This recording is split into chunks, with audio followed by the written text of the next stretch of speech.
Hello hello hello hello जी, नमस्कार। की हाल चाल मेरे शेरों और शेरनियों, आप सभी का बहुत बहुत स्वागत है वेदांतु महाराष्ट्र 11th और 12th में। और मैं हूं आपकी अपनी केमिस्ट्री एजुकेटर वंशिका श्रीवास्तव। तो मेरे प्यारे बच्चों, हमने some basic concept of chemistry complete किया, उसके बाद introduction to some analytical techniques complete किया, और उसके बाद जो थर्ड चैप्टर है that is basic analytical techniques, जिसमें हमने काफी सारी चीजें पढ़ी थी, काफी सारी टेक्निक्स पढ़ी थी, जैसे कि फिल्ट्रेशन हो गया, क्रिस्टलाइजेशन हो गया, डिस्टिलेशन हो गया। सब मैंने वन शॉट डाल के रखे हुए हैं चैनल पे। अगर आपने नहीं देखे हैं इसके वन शॉट तो यार चैनल पे हैं, ऑलरेडी डल गए हैं, आप जाके देख सकते हैं।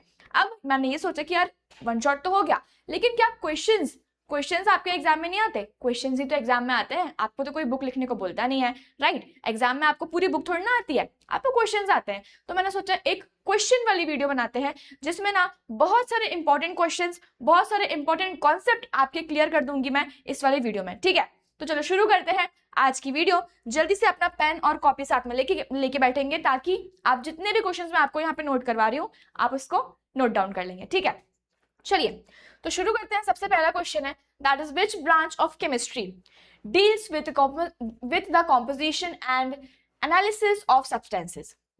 ऐसी कौन सी ब्रांच है केमिस्ट्री की जो डील करती है किससे? कॉम्पोजिशन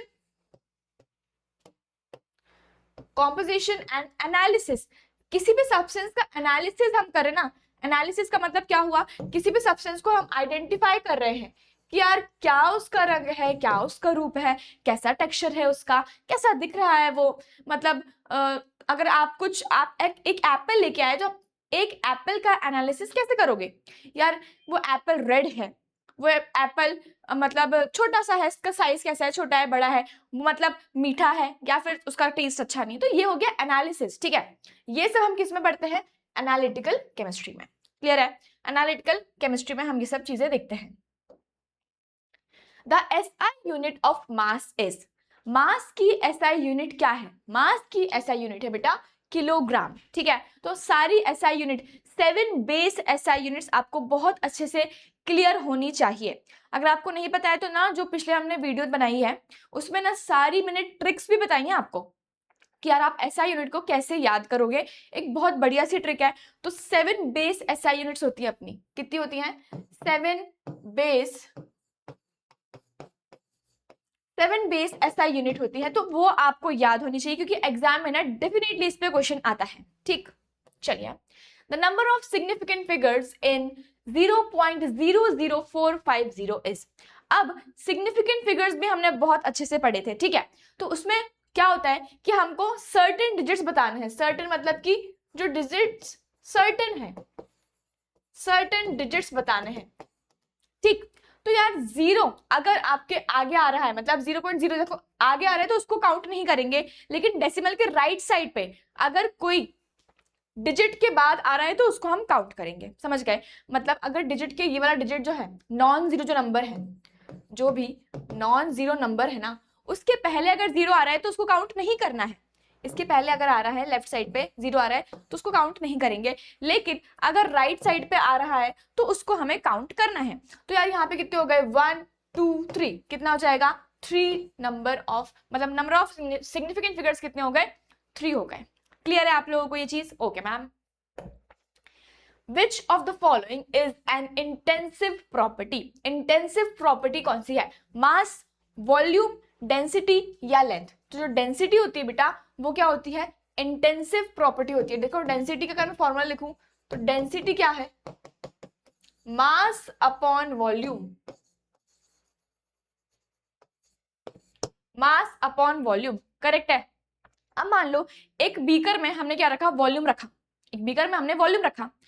अब मतलब वॉल्यूम मतलब पानी रखा, सॉरी पानी रखा, और उसको पानी को मैंने ले लिया कितना? 500 ml ले लेते हैं। 500 ml मैंने इस बीकर में रखा है। अब मैंने जब उस बीकर का पार्टीशन किया तो क्या हुआ बताओ? बीच में से जब पार्टीशन किया तो वॉल्यूम भी डिवाइड हो गया ना। मतलब क्या है? ये डिपेंड कर रहा है किस पे? मैटर पे, मतलब प्रॉपर्टी पे डिपेंड कर रहा है। ठीक है, तो यार ये क्या है? जो वॉल्यूम है ना, ये है एक्सटेंसिव प्रॉपर्टी।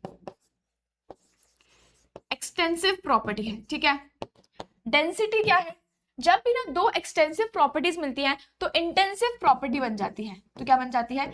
इंटेंसिव प्रॉपर्टी बनती है। इंटेंसिव प्रॉपर्टी बनती है। तो डेंसिटी क्या है बेटा? इंटेंसिव प्रॉपर्टी है। The percentage composition of oxygen in water is, oxygen in water का परसेंटेज कॉम्पोजिशन निकालना है। तो यहाँ पे ध्यान दो, हमने क्या लिखा है, हमने वाटर लिखा है यहाँ पे, ठीक है। कोई भी न्यूमेरिकल क्वेश्चन है, कोई सा भी न्यूमेरिकल क्वेश्चन आप कैसे सॉल्व करेंगे मैं आपको वो भी बताऊंगी, ठीक है। कोई सा भी न्यूमेरिकल क्वेश्चन आप कैसे सॉल्व करोगे मैं आपको वो भी बताऊंगी। एक सेकंड रुको जरा।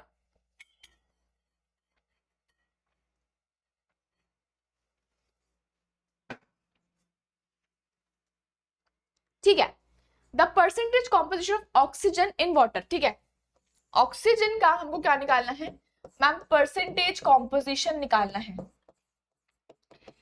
कि यार जो ऑक्सीजन है ना, ऑक्सीजन कितना प्रेजेंट है वाटर में, ऑक्सीजन का जो परसेंटेज है वो कितना है वाटर में, ठीक है। तो हम सबसे पहले क्या लिखेंगे, देखो यहाँ पे सबसे पहले लिखेंगे बेटा मोलर मास निकालेंगे अपन।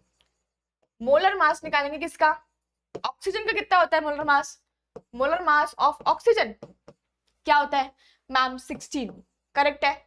और molar mass of H2O, molar mass of H2O, molar mass कितना होगा, हाइड्रोजन कितने हैं मैम, 2 हाइड्रोजन है, उनका मास 1 प्लस ऑक्सीजन का 16 कितना हो जाएगा 18, ये आपको याद होना चाहिए ऑलरेडी, ठीक। अब परसेंटेज कॉम्पोजिशन जो है उसका फॉर्मूला क्या होता है, देखो ध्यान से, परसेंटेज कॉम्पोजिशन का जो फॉर्मूला होता है that is mass of the solute, जो भी कंपोनेंट है उसका mass upon mass of total mass, ठीक है, total molar mass of the solution बोल दो, ठीक है, या फिर कंपोनेंट बोल दो, component into 100।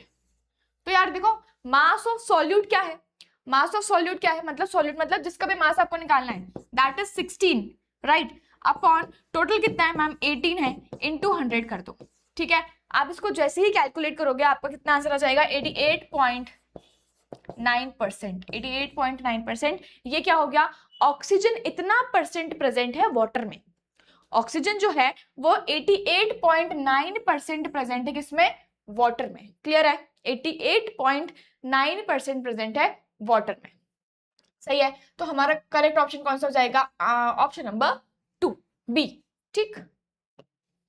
Which analytical technique is used to separate colored substances? Colored substances जो होते हैं ना बेटा, वो कौन सी टेक्निक से सेपरेट किए जा सकते हैं, ऑप्शंस देखो, डिस्टिलेशन, क्रोमेटोग्राफी, सब्लिमेशन और फिल्ट्रेशन। अब मैं अगर डिस्टिलेशन की बात करूं तो डिस्टिलेशन में हम क्या करते हैं, दो इमिसिबल लिक्विड्स और दो मिसिबल लिक्विड्स को सेपरेट करते हैं। मतलब मान लेते हैं कि यार एक बीकर है, ठीक, उसमें ना 2 लिक्विड्स है, उसमें क्या है 2 लिक्विड्स है और दोनों ही ना सॉल्युबल एक दूसरे में, क्या है सॉल्युबल है, मिक्स हो गए हैं, दोनों का बॉइलिंग पॉइंट में फर्क है, क्या है बॉइलिंग पॉइंट में डिफरेंस है, बॉइलिंग पॉइंट में डिफरेंस है, तो उसको हम डिस्टिलेशन से सेपरेट कर सकते हैं। उसको हम कैसे सेपरेट कर सकते हैं, डिस्टिलेशन से सेपरेट कर सकते हैं, क्लियर है। उसके बाद अगर मैं बात करूं किसकी, क्रोमेटोग्राफी, तो क्रोमेटोग्राफी बेटा एक टेक्निक है जिससे हम कलर्ड सब्सटेंसेस को क्या कर सकते हैं, सेपरेट आउट कर सकते हैं। जो भी कलर्ड सब्सटेंसेस होते हैं ना उनको हम सेपरेट आउट कर सकते हैं। तो यार क्रोमेटोग्राफी सही आंसर है, ठीक है। दूसरा देखो सब्लिमेशन में क्या होता है, सब्लिमेशन एक ऐसा प्रोसेस है जिससे जो गैसेस है ना वो डायरेक्टली कन्वर्ट हो जाती है बेटा सॉलिड में। जो गैस है, सॉरी उल्टा लिख दिया मैंने, सॉलिड जो है ना वो डायरेक्टली कन्वर्ट होता है किसमें, गैस में। जैसे कि एग्जांपल देखो नैफ्थलीन बॉल्स, नैफ्थलीन बॉल्स देखी होंगी आपने कभी, तो नैफ्थलीन बॉल्स जैसे हम कपड़ों में डालते हैं और हम कुछ महीनों बाद फिर कुछ दिनों बाद देखते हैं तो वो गायब, कहाँ जाती हैं वो बेटा, वो डायरेक्टली सॉलिड से गैस में कन्वर्ट हो रही है, उस प्रोसेस को बोलते हैं सब्लिमेशन। क्या बोलते हैं, उस प्रोसेस को बोलते हैं सब्लिमेशन, क्लियर है। फिल्ट्रेशन, वेरी इजी, फिल्ट्रेशन क्या है, मैं हमेशा आपको क्या एग्जांपल देती हूँ फिल्ट्रेशन का, मैम चाय बनानी है हमको, तो जब चाय जब तुम छानते हो, जब तुमने चाय छानी तो क्या होगा, चाय पत्ती छन्नी के ऊपर रह जाती है और उसके बाद जो भी चाय है वो कप में आ जाती है। तो दैट इज फिल्ट्रेशन। हमने क्या किया, सॉलिड और लिक्विड अलग कर दिया। क्या किया, सॉलिड और लिक्विड हमने अलग कर दिया। जो आपका स्टेनर में रह गया है दैट इज सॉलिड, उसको बोलते हैं रेसिड्यू। क्या बोलते हैं बेटा, रेसिड्यू बोलते हैं। और जो आपको कप में मिला है वो क्या है, दैट इज फिल्ट्रेट। क्या बोलेंगे उसको, फिल्ट्रेट बोलते हैं। और इस पूरे प्रोसेस को बोलते हैं फिल्ट्रेशन। क्या बोलते हैं, फिल्ट्रेशन। तो ये जो प्रोसेस है ना, ये सॉलिड और लिक्विड को सेपरेट आउट करने में यूज होती है। सॉलिड और लिक्विड को सेपरेट आउट करने में यूज होती है ये वाली प्रोसेस। ठीक है, तो हमें ये पूछा था कि कलर्ड कंपाउंड्स को कैसे सेपरेट किया जाता है। यहाँ देखो, एक टीएलसी प्लेट होती है, ऐसे एक टीएलसी प्लेट होती है। यहाँ पे आपका जो भी मिक्सचर है ना बेटा, वो यहाँ पे रखा जाता है, लगाया जाता है, और उसको सॉल्वेंट में डाला जाता है। क्या किया जाता है, इस टीएलसी प्लेट को सॉल्वेंट में रखा जाता है। जैसे ही सॉल्वेंट ऊपर मूव करेगा, यहाँ देखो ये वाला जो सॉल्वेंट है बेटा, जैसे ही ये ऊपर मूव करेगा तो क्या होगा, आपका जो मिक्सचर है ना वो अलग अलग कलर्स में क्या होगा, सेपरेट आउट हो जाएगा। सेपरेट आउट होगा, ये भी अलग, ये भी ऊपर ऐसे जाएगा। ठीक है, ये हमने क्रोमेटोग्राफी में बहुत अच्छे से पढ़ा था। क्रोमेटोग्राफी के जब हम बेसिक एनालिटिकल टेक्निक्स देख रहे थे ना, तो हमने वहां पे ये बहुत अच्छे से पढ़ा था। Next is qualitative analysis is used to determine. अब यहां ध्यान दो, क्वालिटेटिव बोला है। क्वालिटेटिव इसका मतलब क्या हुआ, क्वालिटेटिव मतलब क्वालिटी की बात कर रहे हैं। क्वालिटेटिव का मतलब क्वालिटी, राइट। देखो क्वालिटी की बात कर रहे हैं, तो qualitative analysis is used to determine, it is used to determine the quantity of substance. Quantity लिखा है यहाँ पे, identity of the substance, density या फिर वॉल्यूम। तो यार क्वालिटी, हमने देखा कि यार हम कोई मॉल गए, वहां पे हमने एक टी शर्ट देखी, हमने क्या बोला कि यार इसकी क्वालिटी तो बहुत अच्छी है। तो हमने कैसे किया, हमने उस टी शर्ट को आइडेंटिफाई किया, मतलब एनालाइज किया हमने कि यार इसका कपड़ा छू के देख रहे हैं ऐसे करके कि यार हाँ यार इसकी क्वालिटी तो बढ़िया है, बढ़िया क्वालिटी, क्वालिटेटिव, समझ गए। तो यार qualitative analysis is used to identify. हमने क्या देखा कि यार वो टी शर्ट की क्वालिटी बढ़िया है, हमने उसको आइडेंटिफाई कर लिया और टी शर्ट खरीद ली। ठीक है, तो यार क्या है, ये कौन सा एनालिसिस है, ये है क्वालिटेटिव एनालिसिस, जिसमें हम क्वालिटी देख रहे हैं किसी भी सब्सटेंस की। ठीक है, तो क्वालिटी मतलब हमने क्या किया है, आइडेंटिफिकेशन किया है। क्या किया है हमने, आइडेंटिफिकेशन किया है, किसका, आइडेंटिफिकेशन ऑफ सब्सटेंस किया है। ठीक है, चलिए क्वांटिटेटिव एनालिसिस। अब क्वांटिटी की बात कर रहे हैं, मतलब कि क्वांटिटेटिव एनालिसिस में क्या आ जाएगा बेटा, क्वांटिटी, कितना, क्वांटिटेटिव एनालिसिस। अब तुम यार एक बढ़िया से होटल में गए, तुम एक बहुत शानदार होटल में गए, वहां पे तुमने शाही पनीर ऑर्डर किया। अब तुम क्या बोलोगे, यार इसने तो कम क्वांटिटी दी है या फिर इसने तो बढ़िया अच्छी क्वांटिटी दी है। क्वांटिटी, तो हम क्या दिख रहे हैं, हम कैसे एनालाइज कर रहे हैं उसको कि यार जो भी आपको शाही पनीर, जो भी आपको सब्जी मिली है वो कितना है, अमाउंट कितना है उसका। ठीक है, क्या क्या कैलकुलेट कर रहे हैं अपन देखते से ही कि यार उसका अमाउंट कितना है, क्या वो सफिशिएंट है, क्या वो 4 लोगों के लिए सफिशिएंट है। तुम अपनी फैमिली के साथ गए हो, क्या वो सब्जी 4 लोगों के लिए सफिशिएंट है, यार वो कैसी बढ़िया दिख रही है क्या। तो मतलब बढ़िया तो उसमें आ जाएगा, क्वालिटी में आ जाएगा, लेकिन कितने पनीर के पीसेस दिए हैं उसने, तो वो क्वांटिटी में आ जाएगा। ठीक है, तो किस में आएगा, क्वांटिटी में आ जाएगा। तो क्वांटिटेटिव एनालिसिस में क्या आता है बेटा, amount of substance. Amount of substance को हम इसमें डिटरमाइन करते हैं। ठीक, Which instrument is used to measure pH? pH को हम कैसे मेजर करते हैं, थर्मोमीटर, pH मीटर, बैरोमीटर या हाइग्रोमीटर। तो बेटा थर्मोमीटर तो टेम्परेचर के लिए होता है, pH मीटर ही यूज करते हैं हम किसके लिए, pH डिटरमाइन करने के लिए। The law of conservation of mass was given by Dalton, Rutherford, Lavoisier या फिर बोहर। तो जो law of conservation of mass था ना, यहाँ देखो इसको अपन एक बार रिवाइज भी कर लेते हैं ना। Law of conservation of mass, law of conservation of mass किसने दिया था, सबसे पहले जिससे जो क्वेश्चन है वो देखो लेवोशियर ने दिया था। ठीक है, एंटनी लेवोशियर ने दिया था। अब ये क्या बोलता है बेटा, ये बोलता है कि total mass of the reactant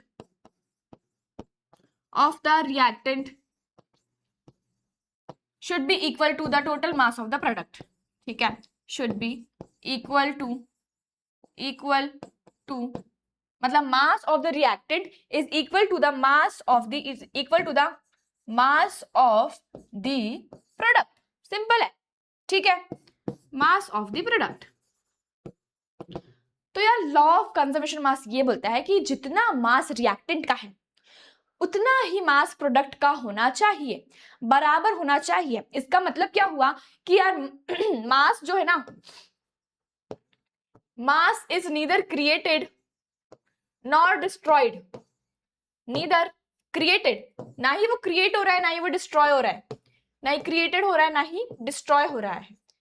It is only converted into one form to another form. It is only converted from one form to another form. ठीक है, तो मास जो है वो नहीं ना ही तो क्रिएट हो रहा है ना ही वो डिस्ट्रॉय हो रहा है। क्लियर? तो हमने ये बोला कि जो total mass of the reactant है वो किसके बराबर होना चाहिए? Total mass of the product के बराबर होना चाहिए। State the law of conservation of mass. ये देखो, मास can neither be created nor destroyed during a chemical reaction. मतलब कि मास जो है, मास ऑफ द रिएक्टेंट, ठीक है, मास ऑफ द रिएक्टेंट जो है बेटा वो किसके बराबर होना चाहिए? मास ऑफ द प्रोडक्ट के बराबर होना चाहिए, मास ऑफ द प्रोडक्ट के बराबर होना चाहिए। क्लियर है? समझ गए अच्छे से? डन? ठीक है। Define mole. अब मोल क्या है? देखो, कोई भी एक ऐसा सब्सटेंस, मतलब amount of substance, the amount of substance containing इतना इतना पार्टिकल, ठीक।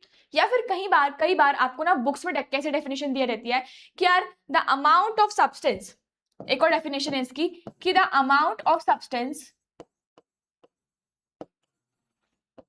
द अमाउंट ऑफ सब्सटेंस किसमें, कितने में? The amount of substance present in, the amount नहीं, द नंबर ऑफ पार्टिकल्स बोल सकते हैं, द अमाउंट ऑफ सब्सटेंस भी बोल सकते हैं, the amount of substance present in 12 grams of carbon 12, the number of particles present, number of particles लिखो यहाँ पे, amount of substance नहीं, the number of particles, the number of particles present in 12 grams of carbon 12। इसका मतलब क्या हुआ, ध्यान से सुनो। आपने एक कटोरी ली, उसमें आपने 12 ग्राम कार्बन रखा, ठीक है, आपने एक कटोरी ली उसमें आपने 12 ग्राम कार्बन रखा। अब बेटा उस 12 ग्राम कार्बन में जितने भी पार्टिकल्स है, दैट इज योर 1 मोल। समझे? फिर से बताओ, फिर से बता रही हूं मैं कि यार एक कटोरी है, हमने एक छोटी सी कटोरी ली और उसमें हमने 12 ग्राम कार्बन रख दिया। ये देखो 12 ग्राम कार्बन है, ठीक है, ये हमने मेजर किया बढ़िया तरीके से और हमने ये बोल दिया कि बेटा ये तो 12 ग्राम कार्बन है। कितना है? 12 ग्राम्स ऑफ कार्बन है। अब इस 12 ग्राम कार्बन में जितने भी पार्टिकल्स है ना, that is your 1 mole, that is your 1 मोल। और जब इसको कैलकुलेट किया गया तो ये 1 मोल पता है कितना आया? ये 1 मोल आया बेटा 6.022 इंटू 10 की पावर 23 पार्टिकल्स के बराबर। कितने में आया ये? कितना आया? 6.022 इंटू 10 की पावर 23 पार्टिकल्स के बराबर आ गया। समझ गए क्या? एक मोल जो है that is equal to 6.022 into 10 की पावर 23 पार्टिकल। और वहीं दूसरा क्वेश्चन भी क्या है कि व्हाट इज एवोगैड्रोस नंबर। तो बेटा एवोगैड्रोस नंबर यही है जिसको हम कैपिटल एन और स्मॉल ए से रिप्रेजेंट करते हैं। This is your Avogadro's number also. तो यार मोल क्या है? It is the amount of substance containing 6.022 into 10 की पावर 23 पार्टिकल्स, ठीक है। या फिर जितने भी पार्टिकल्स 12 ग्राम कार्बन में प्रेजेंट है उतने हो जाएगा 1 मोल, और इसको हम एवोगैड्रोस नंबर भी बोलते हैं। क्लियर है? Define empirical formula. Empirical formula क्या होता है बेटा? Simplest ratio.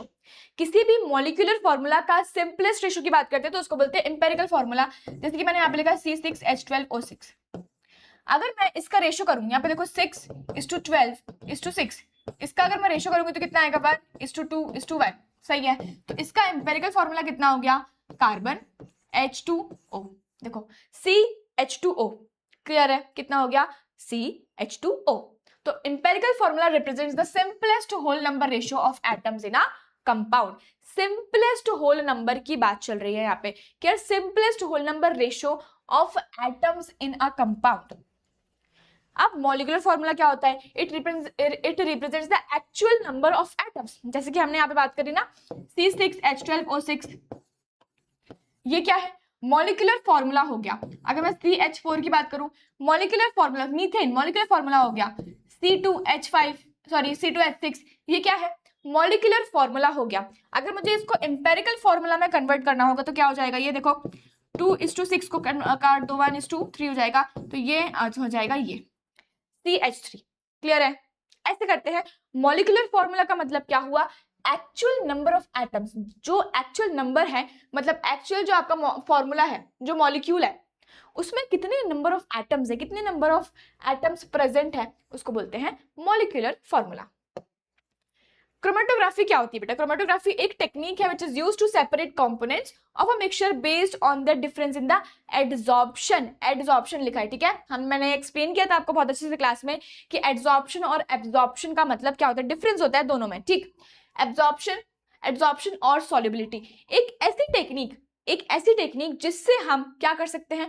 कंपोनेंट्स को सेपरेट आउट कर सकते हैं. जो आपका मिक्सचर है, जो भी आपका मिक्सचर है, उसमें वेरियस कंपोनेंट्स प्रेजेंट होंगे, तो उसको हम कैसे सेपरेट आउट करेंगे? क्रोमेटोग्राफी के थ्रू हम सेपरेट आउट कर सकते हैं. हमने ना कौन कौन सी क्रोमेटोग्राफी पढ़ी थी? सबसे पहले हमने पढ़ी थी बेटा कॉलम क्रोमेटोग्राफी. हमने पढ़ी थी कॉलम क्रोमेटोग्राफी, ठीक है. उसके बाद हमने पढ़ी थी थिन लेयर क्रोमेटोग्राफी. हमने पढ़ी थी थिन लेयर क्रोमेटोग्राफी, ठीक है. इसके बाद हमने पढ़ी थी बेटा कौन सी? Paper chromatography. पेपर बोल सकते हो या फिर उसको बोल सकते हो पार्टीशन क्रोमेटोग्राफी. पार्टीशन क्रोमेटोग्राफी, ठीक है. Partition chromatography. क्लियर है?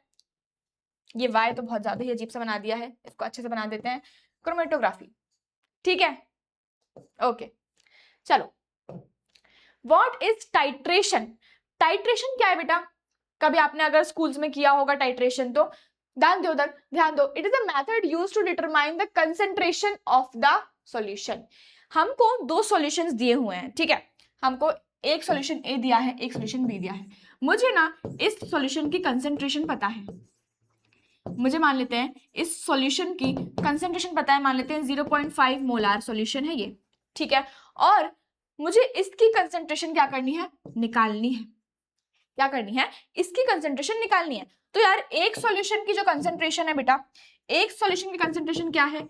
नोन है मुझे, और दूसरे सॉल्यूशन की कंसंट्रेशन क्या है? अननोन है. तो यार जिसकी नोन है उसकी हेल्प से हम जब अननोन की कंसंट्रेशन निकालते हैं, उस मेथड को बोलते हैं टाइट्रेशन. समझ गए? वही लिखा हुआ है कि titration is a method used to determine the concentration of a solution. हमने क्या निकाल रहे हैं यहाँ पे? कंसंट्रेशन को निकाल रहे हैं यूजिंग अ स्टैंडर्ड सॉल्यूशन. एक स्टैंडर्ड सॉल्यूशन, हमें ये स्टैंडर्ड दे दिया कि यार इसकी कंसंट्रेशन है 0.5 मोलार्स, तो आपको दूसरे वाले सॉल्यूशन की कंसंट्रेशन निकालनी है, उसको बोलते हैं टाइट्रेशन. और ये बहुत सारे होते हैं, एसिड बेस्ड टाइट्रेशन और भी सारे आपने पढ़े होंगे, ठीक है.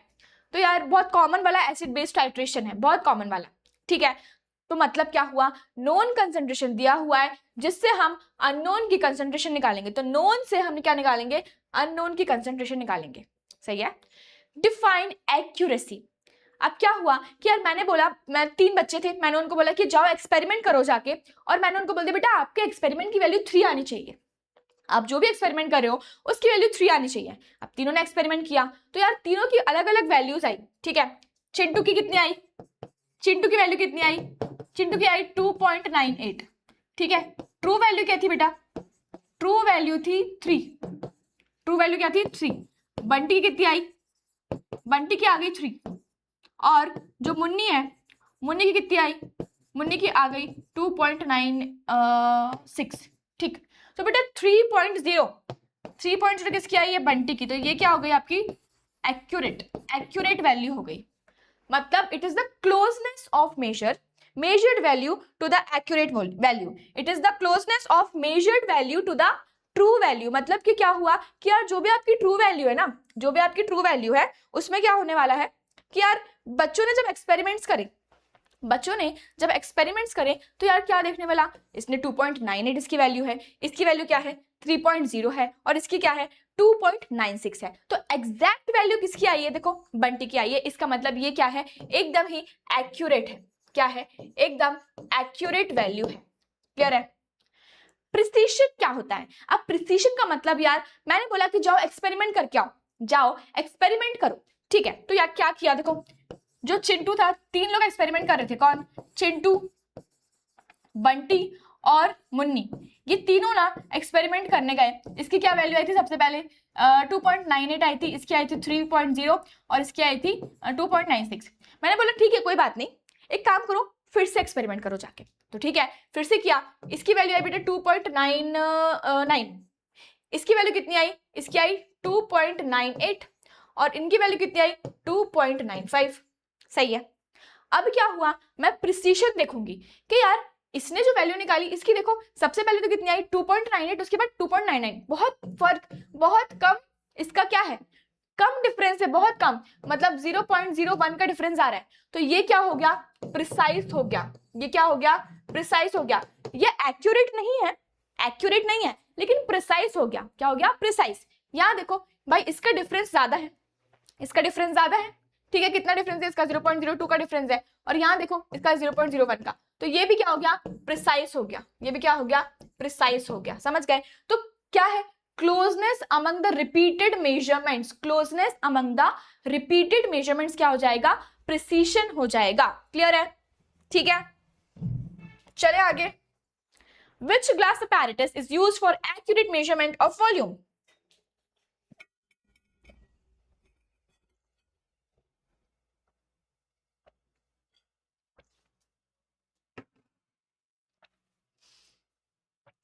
कौन सा ऐसा ग्लास अपैरेटस है जो कि एक्यूरेट वॉल्यूम को मेजर करने के लिए यूज किया जाता है. तो बेटा पिपिट होता है. पिपिट, जो पिपिट होता है ना, पिपिट आउट करते हैं हम, कुछ इस टाइप से होता है. मैं आपको अगर बना के दिखाऊं तो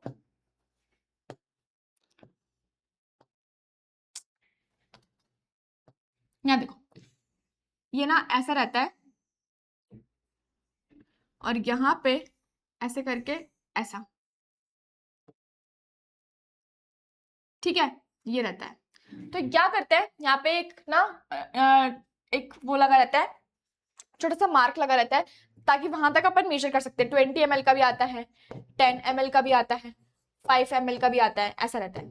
ठीक है, अलग अलग ml के आते हैं. तो जिससे हम एग्जैक्ट वॉल्यूम को पिक कर सकते हैं. ठीक. The instrument use to measure mass accurately. Mass को एक्यूरेटली कौन सा इंस्ट्रूमेंट मेजर कर सकता है, फिजिकल बैलेंस. जो नॉर्मल फिजिकल बैलेंस होता है ना, जिसमें हम वेट रख देते हैं और वो मास को एक्यूरेटली मेजर कर सकता है, तो कौन सा है, physical balance. What is molarity.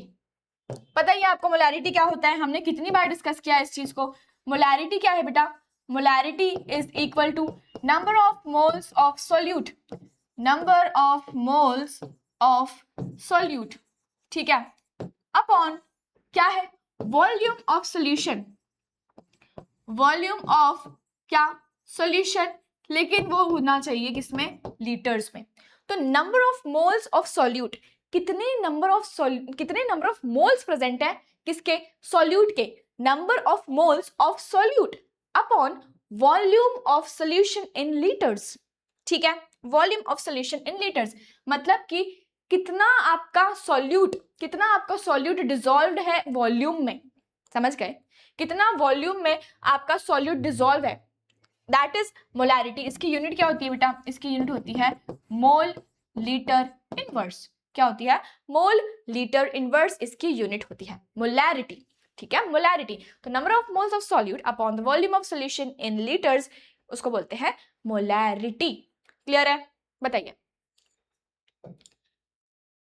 Calculate molarity of solution containing 2 moles of NaOH in 500 ml solution. अभी हमने मोलैरिटी का फॉर्मूला देखा और जब भी आपके पास ऐसे क्वेश्चंस आएंगे तो आप कैसे सॉल्व करेंगे मैं आपको बताती हूँ. ठीक है, चलो सबसे पहले बेटा आप लिखेंगे यहाँ पे गिवन.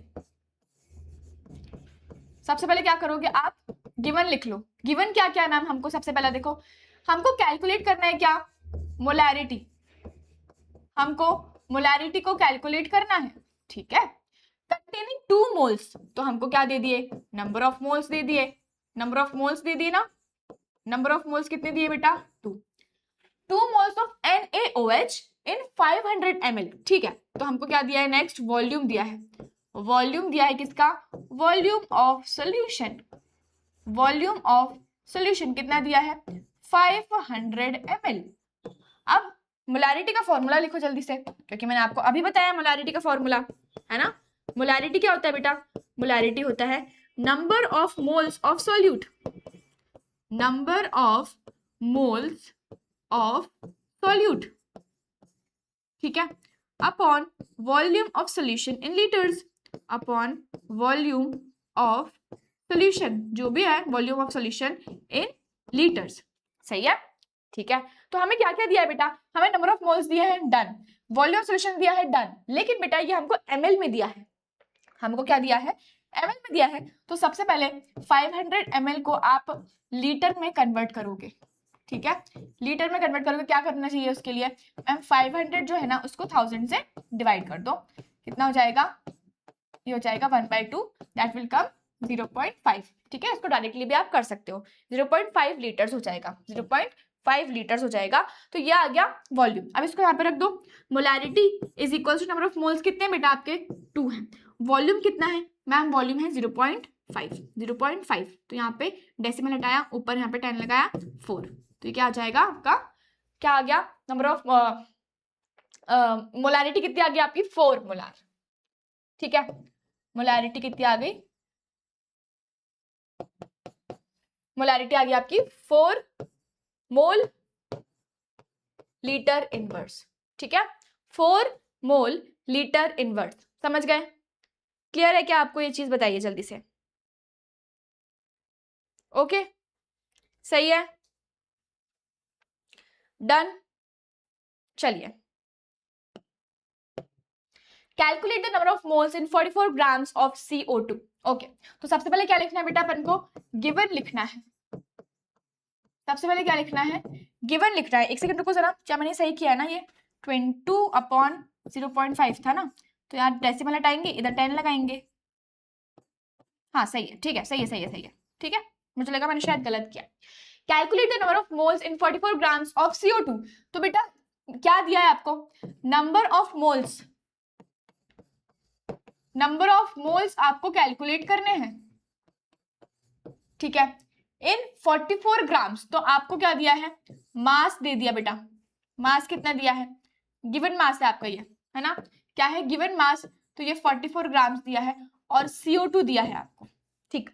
अब सबसे पहले तो आपको नंबर ऑफ मोल्स का फॉर्मूला पता होना चाहिए। अगर आप लोग मेरी क्लास डेली अटेंड करते हो और अच्छे से अटेंड करते हो तो आपको पता होगा कि नंबर ऑफ मोल्स कैसे निकालते हैं बेटा, गिवन मास, जो भी गिवन मास है ना, upon molar mass, given mass upon molar mass. तो गिवन मास क्या है बेटा, गिवन मास कितना है, देखो मैम गिवन मास तो 44 है, और मोलर मास तो नहीं दिया है हमको, तो हम मोलर मास निकाल नहीं सकते हैं क्या, यहां से निकालेंगे, देखो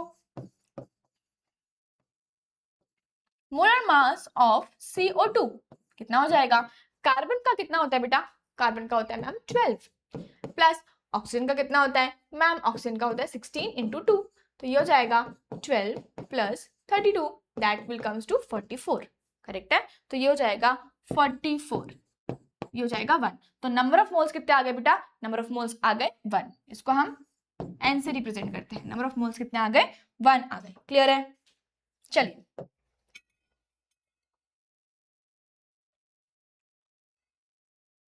calculate the molecular mass of H2SO4,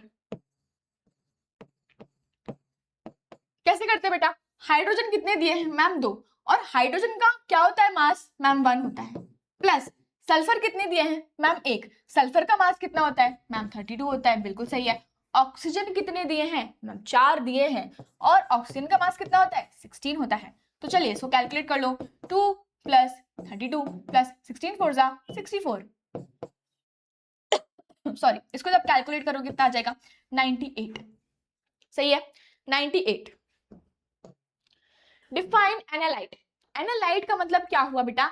analyte का मतलब जो सब्सटेंस हम एनालाइज कर रहे हैं, कि हम कोई रेस्टोरेंट गए, वहां पे हमने पनीर देखा, शाही पनीर देखा बढ़िया सा, तो हम क्या करें, उसको एनालाइज करने की, यार क्या मस्त दिख रहा है, इसमें ना 4-5 क्यूब्स है पनीर के, टेस्टी दिख रहा है, मसालेदार दिख रहा है, मतलब एकदम लजीजदार दिख रहा है, लाजवाब है भाई, बहुत लाजवाब है। तो हमने क्या किया, हमने एनालाइज किया, जो हमारा शाही पनीर है वो क्या है, एनालाइट है। क्या है? एनालाइट है वो, ठीक है। एनालाइट मतलब जो भी सब्सटेंस है उसको हम एनालाइज कर रहे हैं। रीएजेंट्स क्या होते हैं, ठीक है, ये समझना बहुत इंपॉर्टेंट है बेटा, क्योंकि 11th क्लास में ना बेसिक चीज है, ये सब बेसिक्स है जो आपको 12th में एडवांस में पढ़ाए जाएंगे। तो अगर आपको बेसिक पता है ना, तो आप 12th क्लास बहुत अच्छे से निकाल लोगे। केमिकल्स यूज टू डिटेक्ट और रिएक्ट विथ एनालाइट। यार जो भी आपका एनालाइट है, मतलब जो भी आपका रिएक्टेंट होता है बेटा, स्टार्टिंग मटेरियल, रिएक्टेंट मतलब क्या होता है, स्टार्टिंग मटेरियल, जब वो रिएक्ट, किससे रिएक्ट करेगा, रीएजेंट। भाई एक एजेंट होता है जो रिएक्टेंट को प्रोडक्ट में कन्वर्ट करता है, ठीक है, that is your what, reagent. Which technique is used to separate liquids from solids. मैंने आपको बताया था कि यार चाय पत्ती का एग्जांपल, चाय का एग्जांपल हमेशा याद रखना, सॉलिड से लिक्विड, सॉलिड फ्रॉम लिक्विड या लिक्विड फ्रॉम सॉलिड, ठीक है। कैसे सेपरेट आउट करोगे, चाय ना बेटा, चाय, चाय बनाई आपने, बनाते हो ना घर पे, चाय बनाते हो कि नहीं बनाते हो, तो वहां पे हमने जब क्या किया, चाय ली और उसको छन्नी से छाना, हमने यहाँ पे बनाते हैं, चलो हमने क्या किया, हमने ऐसी वाली छन्नी ले ली, ठीक है, हमने क्या किया, ऐसी वाली छन्नी ली है, इसके ऊपर हमने क्या लगाया है, हमने ना एक फिल्टर पेपर लगाया है, क्योंकि वही तो हमारा छन्नी होगी, ये फनल है, ठीक। इसके बाद हमने यहाँ पे नीचे क्या रखा, एक बढ़िया सा क्या रखा, बीकर रखा, और यहाँ से हम क्या करें, यहाँ से हम हमारी चाय को डाल रहे हैं, ठीक है। तो देखो बेटा, ये जो चाय है, ये जो चाय, रुको, चाय तो इस कलर की नहीं होती है, कौन सी कलर की होती है, इस वाले, ये वाले देखो, ये जो चाय है बेटा, यहाँ से आई, इसमें जाके गिर रही है, ये देखो, ये बढ़िया सी चाय है इसमें, ठीक है, ठीक। लेकिन बेटा जब ये चाय इसमें गिर रही है, तो यार इसमें चाय पत्ती भी तो होगी ना, चाय पत्ती होती है कि नहीं, तो चाय पत्ती मैम, जैसी चाय पत्ती आएगी तो चाय पत्ती यहाँ पे रुक जाएगी, फिल्टर पेपर पे रुक जाएगी, ये देखो, ये चाय पत्ती क्या करेगी, यहाँ पे रुक जाएगी, और जो बाकी चाय है वो यहाँ पे आ जाएगी। तो हमने क्या किया, सॉलिड से लिक्विड को सेपरेट आउट कर दिया, तो that is known as filtration, that is known as filtration. Clear है?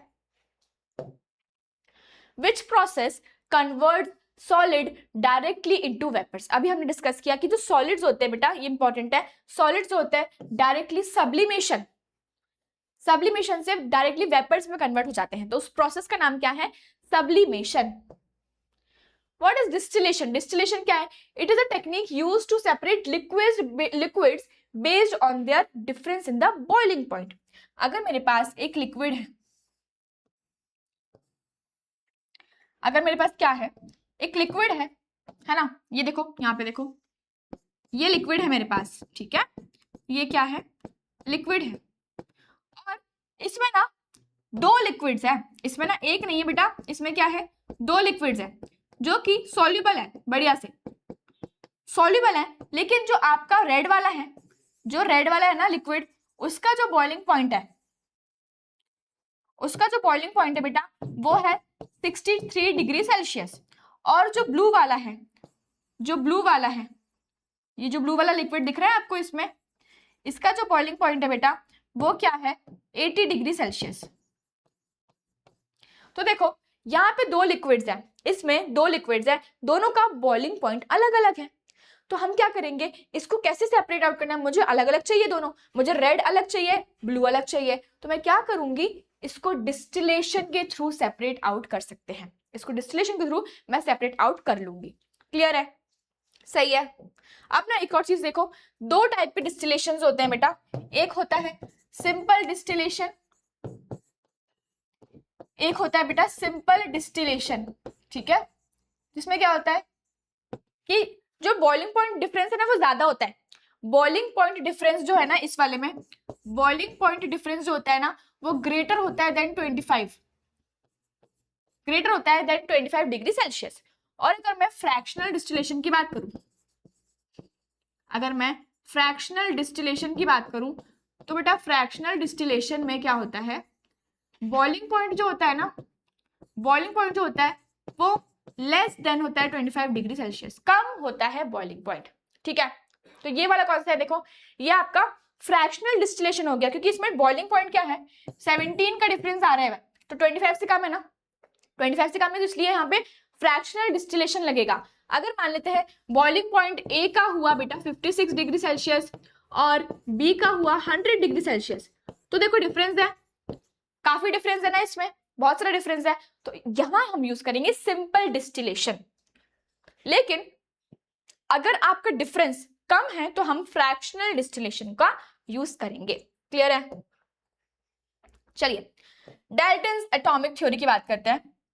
डाल्टन ने सबसे पहले क्या बोला बेटा कि एटम जो है ना, matter is made up of, हमने क्या बोला कि जो मैटर है ना, मैटर इज मेड अप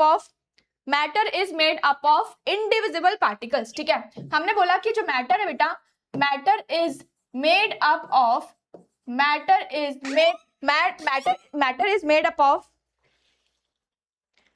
एक सेकंड रुको जरा, एक सेकंड रुको, 1 मिनट रुको। ओके ठीक है, matter is made up of indivisible particles, indivisible atom. उन्होंने बोला कि एटम को हम डिवाइड नहीं कर सकते। एटम क्या है, देखो मैटर है, कुछ भी मैटर, ये क्या है, मैटर है, ये एटम से बना है, तो एटम को हम डिवाइड नहीं कर सकते, एटम को हम ब्रेक नहीं कर सकते।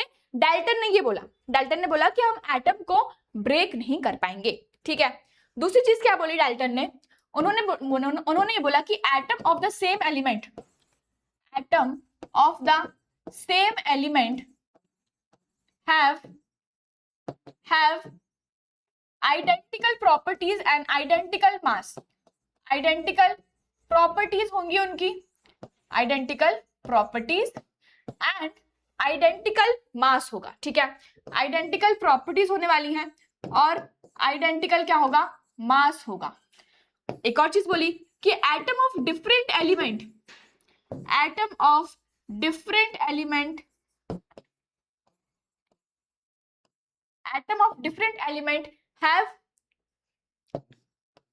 have different properties and mass। ठीक है, ये उन्होंने चीज बोली कि यार कोई भी एलिमेंट है, कोई भी दो एलिमेंट ले लिए तो उनकी जो एटम्स हैं वो क्या शो करेंगे, देखो दोनों element same properties same mass show करेंगे। अगर दो एलिमेंट अलग अलग हैं तो उनकी प्रॉपर्टीज भी अलग होंगी और मास भी अलग होगा, different properties and mass. Clear है?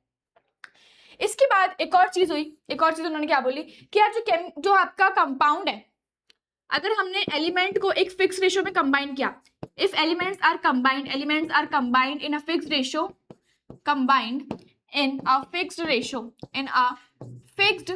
रेशियो, तो वो क्या बनाते हैं बेटा, वो बनाते हैं कंपाउंड्स। क्या बनाएंगे, कंपाउंड्स बनाएंगे।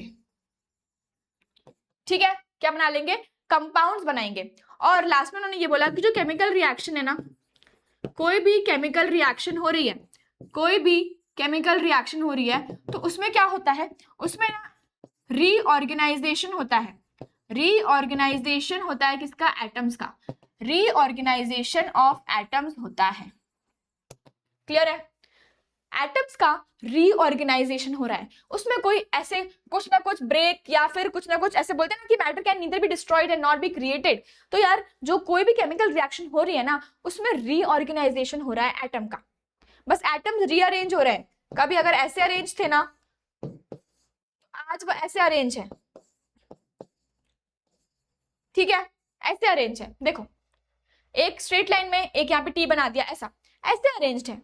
ठीक, या फिर कभी ऐसे अरेंज होगा, ये वाला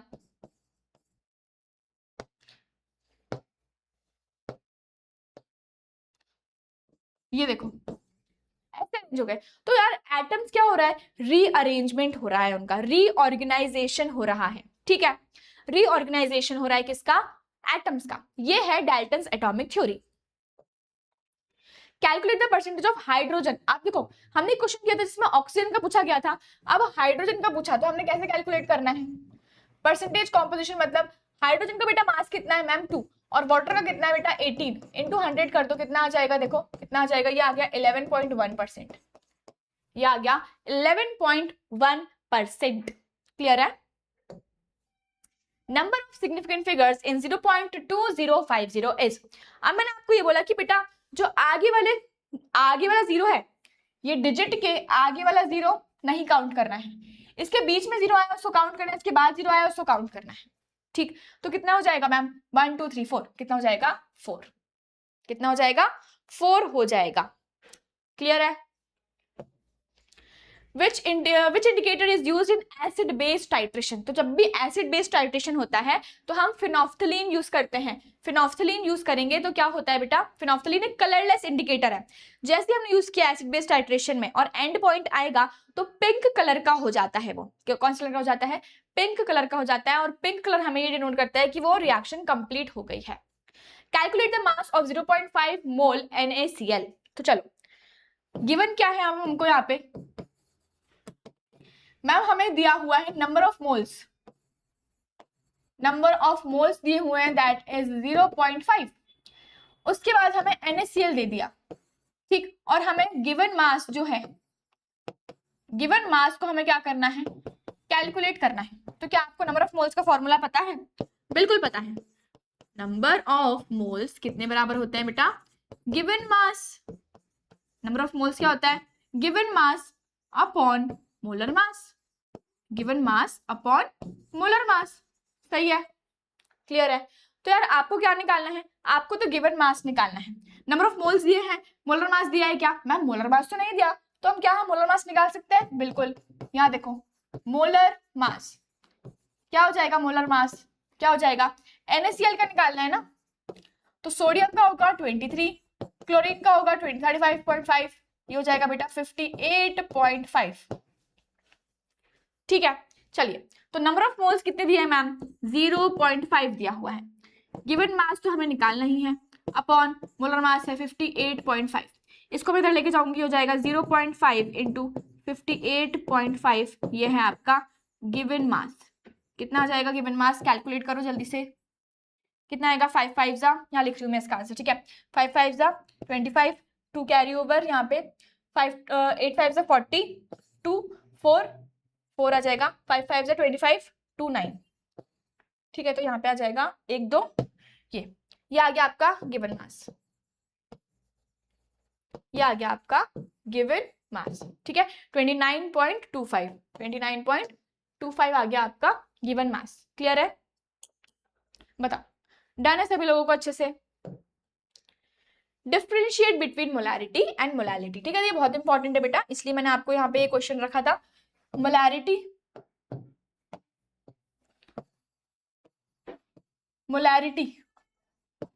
और मोलैलिटी।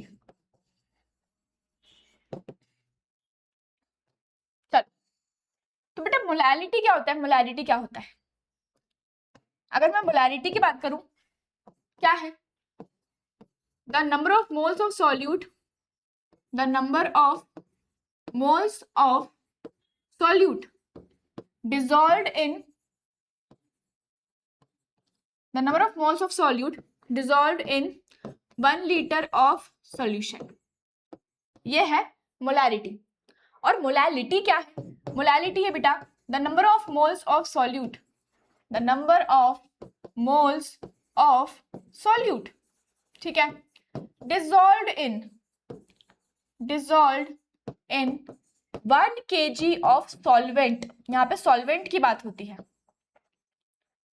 ठीक है, अंडरलाइन कर रही हूं मैं, इंपॉर्टेंट चीज है, 1 litre of solution important, number of moles important है, सॉल्यूट इंपॉर्टेंट है, number of moles solute solvent important है, ठीक है। आपको एग्जाम में ऐसे लिखना है बेटा, अंडरलाइन करके लिखा करो, बहुत ज्यादा जरूरी है और बढ़िया मार्क्स से मिल जाएंगे। यूनिट लिखते हैं इसकी, यूनिट क्या है बेटा, मोल लीटर इनवर्स, यहाँ पे इसकी यूनिट क्या है मैम, मोल केजी इनवर्स, ठीक है, मोल लीटर इनवर्स और मोल केजी इनवर्स। अब यहाँ पे देखो जो मोलैरिटी है बेटा, मोलैरिटी जो है हम उसे कैसे लिख सकते हैं, number of moles upon volume, सही है, number of moles upon volume. अब मुझे बताओ कि क्या वॉल्यूम जो है वो टेम्परेचर के अकॉर्डिंग चेंज हो जाएगा? अगर हम टेम्परेचर राइज करेंगे तो वॉल्यूम चेंज होगा क्या? बताओ, होगा ना? अगर हम टेम्परेचर राइज करेंगे तो वॉल्यूम चेंज होने वाला है, सही है कि नहीं? होगा कि नहीं? बताओ जल्दी से बताओ कि यार मैं ये बोल रही हूँ कि अगर मैंने टेम्परेचर को इंक्रीज किया तो क्या वॉल्यूम इंक्रीज हो जाएगा? इंक्रीज तो नहीं होगा ना, इंक्रीज तो नहीं होगा ना, बताओ, नहीं होगा ना। तो ये क्या है बेटा? ये है इंडिपेंडेंट ऑफ, ये क्या होता है? Independent of temperature. और ये क्या होता है? ये होता है डिपेंडेंट ऑन टेम्परेचर, ठीक है? इंडिपेंडेंट ऑफ टेम्परेचर या डिपेंडेंट, ये क्या होता है? मोलालिटी क्या होता है? डिपेंडेंट ऑन टेम्परेचर, ठीक है? जरा एक सेकंड रुको, सही लिखा है ना ये कि जो मोलालिटी है बेटा वो इंडिपेंडेंट होती है टेम्परेचर के। शायद मैंने ना ये ऑपोजिट लिख दिया है। मोलालिटी जो होती है ना वो डिपेंडेंट होती है बेटा, या फिर एक काम करो, इसको अभी थोड़ा सा क्लियर नहीं है, इसको ना अपन रहने देते हैं।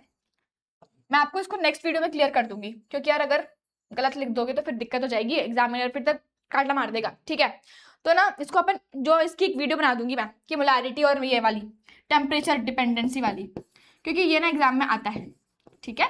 टेम्परेचर डिपेंडेंट है कि नहीं, ओके? चलिए, what is volumetric analysis? Volumetric analysis क्या होता है बेटा? एक मेथड है which is used for involving measurement of volume. जैसे मैंने सिलेंडर बनाया, ये क्या है? एक सिलेंड्रिकल फ्लास्क है जिससे हम क्या करते हैं? वॉल्यूम को मेजर करते हैं, वॉल्यूम को मेजर कर रहे हैं, ठीक है? तो वॉल्यूमेट्रिक एनालिसिस में क्या होता है कि हम जो भी आपका सब्सटेंस है, जो भी आपका सॉल्यूशन है, उसका वॉल्यूम को एनालाइज करते हैं, वॉल्यूम को मेजर करते हैं। अगर मैं वही बात करूं ग्रेविमेट्रिक एनालिसिस की, तो बेटा ग्रेविमेट्रिक में हम मास या फिर ग्राम्स को मेजर करते हैं, ठीक है? मास को हम एनालाइज करते हैं, कितना अमाउंट है, लेकिन हम मास की बात कर रहे हैं यहाँ पे। वॉल्यूम हम किसकी बात करते हैं? बेसिकली लिक्विड्स, ठीक है? लिक्विड्स में मतलब क्या कि यार कितना वॉल्यूम है, 10 ml है, 100 ml है, 50 ml है, 250 ml है, या फिर और कम कितना है? ग्रेविमेट्रिक में हम किसकी बात करते हैं? ग्रेविमेट्रिक में हम बात करते हैं मास की, कितना मास है, ठीक है? Which scientist proposed atomic theory? पता है हमको किसने प्रपोज करी थी बेटा? डाल्टन ने प्रपोज करी थी atomic theory. What is the formula of ppm? Ppm पता है आपको? पीपीएम होता क्या है वैसे? पीपीएम इज पार्ट्स पर मिलियन, ठीक है? पीपीएम इज पार्ट्स पर मिलियन। होता क्या है? मास ऑफ द सॉल्यूट, जो भी मास है किसका? सॉल्यूट का, upon mass of the solution, जो भी मास है सॉल्यूशन का, इनटू 100 नहीं करते, इनटू करते हैं 10 की पावर 6, दैट इज मिलियन। 10 की पावर 6 का मतलब क्या हुआ? मिलियन हो गया, ठीक है? 10 की पावर 6 का क्या हो गया? मिलियन हो गया। क्लियर है? डन? समझ में आ गया आपको? तो पीपीएम मतलब क्या? पार्ट्स पर मिलियन। पार्ट्स पर मिलियन मतलब कि मास ऑफ द सॉल्यूट, जो भी मास है किसका? सॉल्यूट का मास है, upon mass of solution into 10 की पावर 6, ठीक है? इनटू 10 की पावर 6। तो यहाँ पे पीपीएम हम निकाल सकते हैं, मतलब इतना सारा सॉल्यूशन है, उसमें इतना पार्टिकल, जैसे बोलते हैं यार बहुत सारा एयर है ना अपने आसपास, क्या है? बहुत सारी एयर है, तो कितना पॉल्यूटेंट प्रेजेंट है उसको हम पीपीएम में निकालते हैं। समुद्र में बहुत बहुत बड़ा समुद्र है बेटा, बहुत बड़ा समुद्र है, उसमें कितना पॉल्यूटेंट प्रेजेंट है, कितना कितना पानी खराब है, तो हम पीपीएम से निकालते हैं, ठीक है? पीपीएम से हम निकालते हैं। Why is analytical chemistry important? Why is analytical chemistry important? क्योंकि यार एनालिटिकल केमिस्ट्री में हम क्या क्या चीजें करते हैं? सबसे पहले देखो, हम आइडेंटिफिकेशन करते हैं, ठीक है? हम क्या करते हैं? हम प्यूरिटी को चेक करते हैं कि यार जो भी सब्सटेंस की प्यूरिटी है उसको हम चेक कर रहे हैं, उसका एस्टिमेशन करते हैं, एस्टिमेशन लगाते हैं। मैं आपको एग्जांपल देती हूँ कि जब भी आप बीमार होते हो, जब भी आप थोड़ा सा ज्यादा बीमार हो जाते हो, तो आप डॉक्टर क्या सजेस्ट करता है कि यार आप ब्लड टेस्ट करवा लो, है ना? तो यार वो आपका एकदम बहुत इंपॉर्टेंट चीज होगी ना कि यार वो ब्लड टेस्ट आपकी लाइफ बचा सकता है या बिगाड़ सकता है, क्योंकि अगर वो सही टेस्ट नहीं हुआ, जो भी आपने अपना ब्लड दिया, आपने तो सिर्फ ब्लड दिया है अपना, वो ब्लड लेके चला गया, अब जो लैब में काम कर रहे हैं उन्होंने अगर सही टेस्ट नहीं किया तो बेटा आपका तो हो गया टाटा बाय बाय, सही है कि नहीं? सही। तो यार जो एनालिटिकल केमिस्ट्री है वो क्या बहुत ज़्यादा इंपॉर्टेंट है, मेडिसिन में भी बहुत ज़्यादा इंपॉर्टेंट है, हमारे डे टू डे एक्टिविटी में भी। क्योंकि देखो ब्लड टेस्ट बहुत सिंपल सी चीज़ है। आजकल कोई भी बीमारी होती है ना, सिंपल डॉक्टर क्या बोलते हैं, जाके ब्लड टेस्ट करवा के आ जाओ, ये बोलते हैं ना कि यार जाओ ब्लड टेस्ट करवा लो। तो ब्लड टेस्ट अगर अच्छे से हो गया तो आपको समझ में आ जाता है कि अच्छा हीमोग्लोबिन की कमी है, थायराइड हो गया है, शुगर बढ़ गई है, शुगर कम हो गया है, या बीपी बढ़ा हुआ है, जो भी है सारी चीज़ें आपको पता चल जाती है। बीपी तो नॉर्मली चेक कर लेते हैं, लेकिन आपको अलग अलग चीज़ें जैसे कि आयरन की डेफिशिएंसी हो गई है, कौन सा विटामिन की डेफिशिएंसी हो गई, तो सारी चीज़ें आपको इसमें पता चल जाती हैं सिर्फ एक ब्लड टेस्ट से। तो वो ब्लड टेस्ट क्या है, that comes under analytical chemistry. वो एनालिटिकल केमिस्ट्री के अंडर आता है जिसमें हम क्या करते हैं, आइडेंटिफिकेशन करते हैं, प्यूरिफाई करते हैं सब्सटेंसेस को प्यूरिफाई करते हैं और एस्टिमेशन लगाते हैं कि यार उसमें कौन कौन से कंपाउंड्स प्रेजेंट है, आयरन है, कार्बन है, ऑक्सीजन, बहुत सारे कंपाउंड्स हैं अपनी बॉडी में, कौन कौन से कंपाउंड्स कितने कितने मात्रा में प्रेजेंट है। क्लियर है? ठीक है, क्लियर है कि आप लोगों को बताइए जल्दी से। वो जो मोलैरिटी और मोलैरिटी वाला है वो मैं आपका एक शॉर्ट वीडियो बना दूंगी, क्योंकि मुझे थोड़ा सा उसमें कंफ्यूजन हो रहा है, तो मैं ना उसकी एक बढ़िया सी दूसरी वीडियो बना दूंगी ताकि तुमको सही आंसर पता चल जाए। ठीक है, क्या पता मैं यहाँ पे गलत लिख दूं, फिर तुम बोलोगे कि मैम आपने गलत लिखा हुआ है। ओके अब देखो बेटा, MHT-CET तत्व बुक, MHT-CET की तत्व बुक जो है for physics, for chemistry, mathematics and biology, तो तुम सच में अगर CET की तैयारी करना चाह रहे हो तो देखो बेटा, शॉर्ट नोट्स तो ठीक है, शॉर्ट ट्रिक्स भी ठीक है, लेकिन यार इंपॉर्टेंट होता है क्वेश्चन प्रैक्टिस करना। आपको कॉन्सेप्ट भी समझ में आ गया, आपको ये भी समझ में आ गया कि ये फॉर्मूला याद भी हो गया, रिएक्शन भी याद हो गई, लेकिन मान लो एग्जामिनर ने घुमा फिरा के कुछ अलग तरीके से रिएक्शन पूछी जाए या फिर पूछ ली, तो यार आप कैसे आंसर करोगे? उसके लिए आपको प्रैक्टिस करना पड़ेगा। और ये जो तत्व बुक है ना, इसमें इतने सारे क्वेश्चंस है बेटा, इतने सारे, इजी से लेके डिफिकल्ट लेवल तक, मतलब कॉम्पिटिटिव लेवल तक, PYQs, हर एक चीज आपको मिल जाएगी। Even short tricks, short notes, important चीजें, सब कुछ इसमें इंक्लूडेड है, सब कुछ इसमें इंक्लूडेड है। जस्ट फॉर ₹1800 आपको ये मिल रही है। अभी ना 30% ऑफ चल रहा है, तो अगर आपको ये बुक परचेस करनी है तो यहाँ पे डिस्क्रिप्शन बॉक्स में लिंक दी हुई है, वहां जाके आप इसको परचेस कर सकते हैं। अब जिन बच्चों ने परचेस कर लिए बेटा ऑलरेडी, थोड़ा सा सब्र रखो, थोड़ा सा वेट करो, आपको 10-15 दिन में आराम से वो बुक मिल जाएगी। तो यार आप उसकी टेंशन ना लो कि यार ये बुक तो हमें मिल ही नहीं रही है, मैंने कितना टाइम से ऑर्डर करके रखा है। बहुत सारे प्रोसेसेस होते हैं ना, पैक होती है, सब कुछ होता है, फिर आपके घर आएगी, मतलब डिफरेंट अलग अलग जगह जा रही है, तो बहुत सारी चीजें चलती है बेटा इन बिटवीन। ऐसा तो नहीं होता है कि आपने आज दिया और कल आपको ऑर्डर मिल जाएगा, ऐसा नहीं होता। ठीक है, अभी थोड़ा सा इन प्रोसेस चल रही है चीजें, तो आपको जिन भी बच्चों ने परचेस कर ली है मैं उनको बता रही हूँ बेटा, आपको मिल जाएगी, तो आप टेंशन बिल्कुल भी नहीं लेनी है आपको। इसी के साथ बेटा आपका नीव बैच जो कि क्लास 11th वालों के लिए चल रहा है, और आपको शौर्य बैच भी फ्री में मिल रहा है इसमें फॉर जस्ट ₹3499। मतलब कि प्राइम बैच जो है बेटा, इसमें आपको नीव बैच भी मिलेगा और शौर्य बैच भी मिलेगा। देखो 2 इयर्स में नीव बैच भी और शौर्य बैच भी आपको मिल रहा है।